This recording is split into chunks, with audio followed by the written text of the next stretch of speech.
একটি মেয়েকে পটাবার জন্য আমি বিতর্ক করেছিলাম। কিন্তু আজকে তোমরা এসছো, কেউ প্রধানমন্ত্রী হবা, কেউ হিলারি হবা। কি ভয়ঙ্কর মিথ্যা কথা! একটি মেয়ের চাহনি আমাকে যে প্রেরণা দিয়েছে, সেই প্রেরণা দিয়ে রাতে 2টা পর্যন্ত পড়েছি। এই যতবার লাগবে বলে মেয়েটি ততবার পলকে পলকে আমার দিকে তাকায়। এখন আমি ঠিক বুঝতেছি না কি লাগবে কি বলে। পরে আমি একটু উত্তেজিত হয়ে 4 জনকে ডাকলাম। কি সমস্যা, কি লাগবে? আপনারা 4 জনই আমাকে ঘিরে দাঁড়িয়েছেন আমার জানালার সামনে। তখন বলবো তো বলে, বললো ভাই আমরা হিরোইন বিক্রি করি, আপনাকে দেখে মনে হয় দারুণ ভাবে আপনি হিরোইন ছিলেন।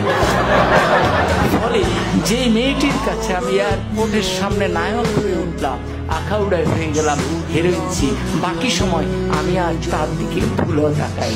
কিন্তু মেয়েটি ওই হিরোইনসি বলার পর যে মুচকি হাসি দিয়েছে, সে হাসিটি আজও আমি ভুলিনি।